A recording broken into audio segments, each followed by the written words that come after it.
Hello everyone, welcome to my channel. Before we start, make sure you smash that subscribe button like it owes you money. And don't forget to ring the bell. You won't want to miss what's coming next. You know, we often hear that advice, right? Go to school, get a good job, save your money. It's like the standard playbook. But what if that's actually, well, what if it's holding you back from real financial freedom? Today, we're going deep into Robert Kiyosaki's book, Rich Dad, Poor Dad. It's pretty influential, and it basically flips that whole script, challenges pretty much everything we thought we knew about money. Okay, so let's unpack this a little. The book uses these two father figures, yeah, the poor dad and the rich dad. And it uses their different perspectives to show how our mindset about money and our financial education crucially really shapes our success. The poor dad, he represents that traditional path, you know, get good grades, find a secure job, basically work for your money, trading your time for it. Exactly. It's that conventional wisdom most of us grew up with. But what's so striking is how the rich dad just completely dismantles that view. He pushes a totally different way of thinking. It's all about investing, building businesses, and the big one, making your money work for you. It's a huge shift, right? From being an employee to thinking like an owner. Yeah. From just getting a salary to generating passive income streams. Right. And here's where it gets really interesting, I think. It's not just about making more money. It's about really understanding how money actually works, how it flows.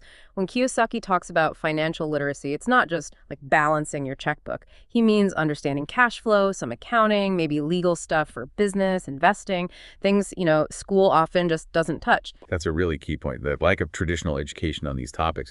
And Kiyosaki hammers this home.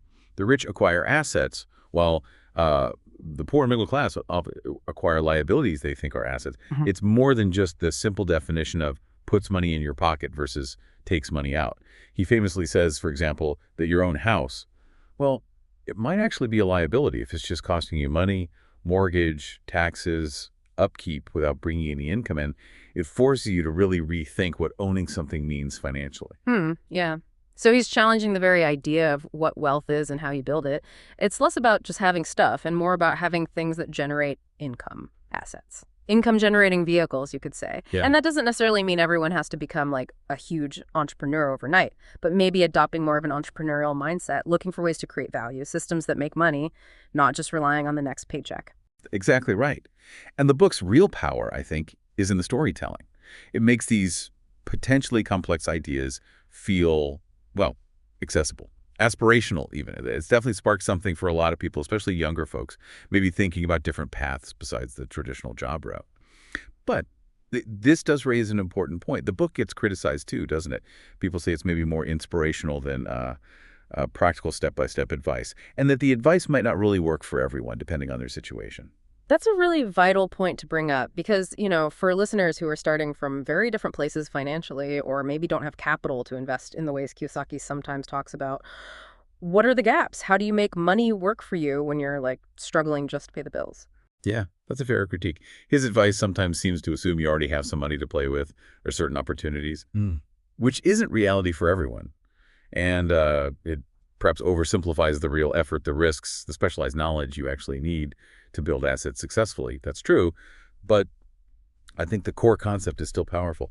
That shift in mindset, thinking about assets over liabilities, even small ones, focusing on financial education, even if it's just reading or learning online, looking for ways, maybe small ways at first, to create some kind of income stream beyond your job, however modest.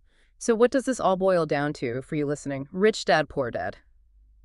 It's maybe less of a detailed roadmap and more about cultivating that mindset for financial independence, getting a deeper, maybe more critical understanding of money, recognizing how cash flow works and why financial education, even outside of school, is so important. It's often called a way of thinking, not just a book, right? And that way of thinking could potentially change your whole financial future. Yeah. Even with the valid critiques, that central idea, I think, still holds a lot of weight. So as we wrap up, here's something to think about. Kiyosaki really pushes us to see assets and liabilities differently, beyond just definitions. Which one are you, maybe without even realizing it, prioritizing in your own life right now? And what might happen if you shifted that focus, even just a little bit? Could that open up some new possibilities? Thanks for watching. If you haven't already, please subscribe. It's free and it really helps me out.